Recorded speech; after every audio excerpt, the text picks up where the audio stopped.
Anda termasuk orang yang jarang melakukan sholat sunnah qobliyah dan ba'diyah? Atau bahkan Anda termasuk orang yang tidak pernah merutinkan sholat duha dan tahajud? Jangan-jangan di antara sholat sunnah yang ada, Anda hanya mengenal sholat tarawih saja yang dilakukan setahun sekali. Baik, jika Anda termasuk ke dalam golongan orang-orang tadi, maksudnya yang meremehkan sholat sunnah, Anda perlu melihat penjelasan kami ini hingga akhir video. Karena sholat sunnah punya banyak keutamaan. Bahkan di antara sholat-sholat sunnah yang ada sholat sunnah yang memiliki keutamaan yang tak ternilai harganya.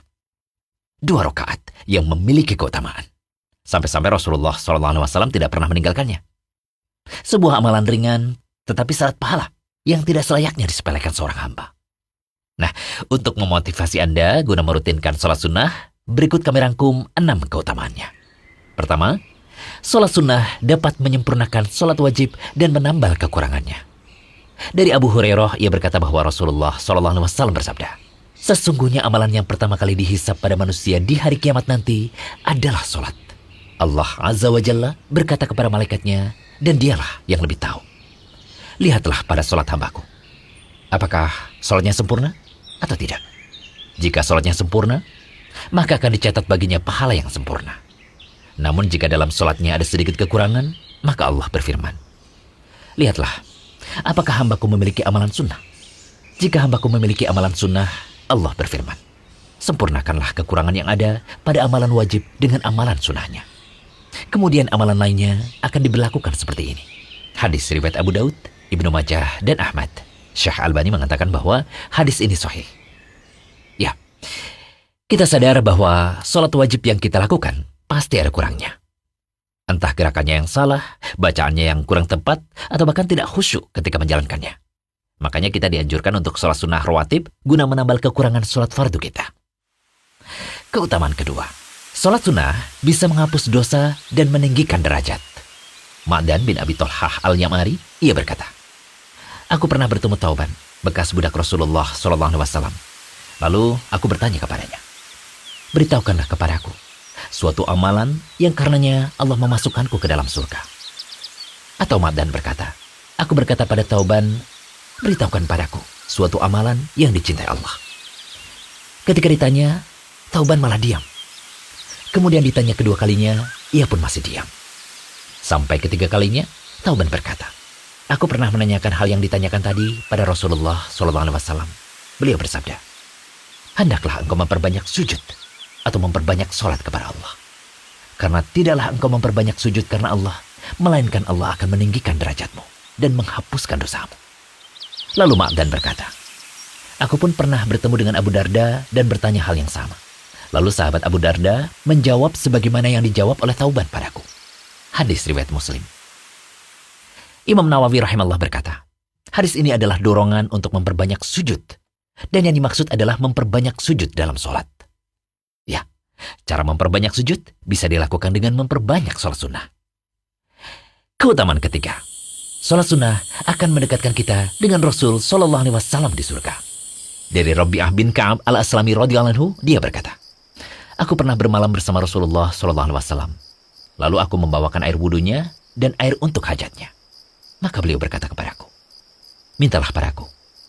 Maka aku berkata, aku hanya meminta agar aku bisa menjadi teman dekatmu di surga. Beliau bertanya lagi, adakah permintaan yang lain? Aku menjawab, tidak, itu saja. Maka beliau menjawab, bantulah aku untuk mewujudkan keinginanmu dengan banyak melakukan sujud, memperbanyak sholat. Hadis riwayat Muslim. Keutamaan keempat, sholat adalah sebaik-baik amalan. Dari Tauban, ia berkata bahwa Rasulullah SAW bersabda, beristiqomahlah kalian, dan sekali-kali kalian tidak dapat istiqomah dengan sempurna. Ketahuilah, sesungguhnya amalan kalian yang paling utama adalah sholat. Tidak ada yang menjaga wudhu, melainkan ia adalah seorang mukmin. Hadis riwayat Ibnu Majah dan Ahmad. Syekh Albani mengatakan bahwa hadis ini sahih. Kemudian kelima, menggapai wali Allah yang terdepan. Orang yang rajin mengamalkan amalan sunnah secara umum, maka ia akan menjadi wali Allah yang istimewa. Lalu apa yang dimaksud wali Allah? Allah Ta'ala berfirman, ingatlah, sesungguhnya wali-wali Allah itu tidak ada kekhawatiran terhadap mereka dan tidak pula mereka bersedih hati, yaitu orang-orang yang beriman dan mereka selalu bertakwa. Perlu diketahui bahwa wali Allah ada dua macam. Yang pertama as-sabiqun al-muqarrabun, wali Allah terdepan, dan al-abrar ashabul yamin, wali Allah pertengahan. As-sabiqun al-muqarrabun adalah hamba Allah yang selalu mendekatkan diri pada Allah dengan amalan sunnah di samping melakukan yang wajib, serta ia meninggalkan yang haram sekaligus yang makruh. Sedangkan al-abrar ashabul yamin adalah hamba Allah yang hanya mendekatkan diri pada Allah dengan amalan yang wajib dan meninggalkan yang haram.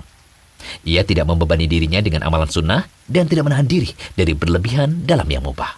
Mereka inilah yang disebutkan dalam firman Allah Ta'ala surah Al-Waqiah ayat ke-1 sampai 14. Keutamaan ke-6. Jika kita melakukan amalan sunnah, termasuk di dalamnya memperbanyak sholat sunnah, maka Allah akan memberi petunjuk pada pendengaran, penglihatan, kaki, dan tangan kita, serta doa kita pun mustajab. Dari Abu Hurairah, Nabi SAW bersabda, Allah Ta'ala berfirman, barang siapa memerangi wali kekasihku, maka aku akan memeranginya. Hambaku senantiasa mendekatkan diri padaku dengan amalan wajib yang kucintai. Hambaku senantiasa mendekatkan diri padaku dengan amalan-amalan sunnah, sehingga aku mencintainya. Jika aku telah mencintainya, maka aku akan memberi petunjuk pada pendengaran yang ia gunakan untuk mendengar, memberi petunjuk pada penglihatannya yang ia gunakan untuk melihat, memberi petunjuk pada tangannya yang ia gunakan untuk memegang, memberi petunjuk pada kakinya yang ia gunakan untuk berjalan. Jika ia memohon sesuatu kepadaku, pasti aku mengabulkannya. Dan jika ia memohon perlindungan, pasti aku akan melindunginya. Orang yang senantiasa melakukan amalan sunnah, mustahab di samping melakukan amalan wajib, akan mendapatkan kecintaan Allah. Lalu Allah akan memberikan petunjuk pada pendengaran, penglihatan, tangan dan kakinya. Allah juga akan memberi orang seperti ini keutamaan dengan mustajabnya doa. Semoga setelah mengetahui banyaknya keutamaan sholat sunnah ini, kita bisa terus istiqomah mengerjakannya. Amin. Jangan lupa kunjungi rumaiso.com, update setiap hari, insya Allah.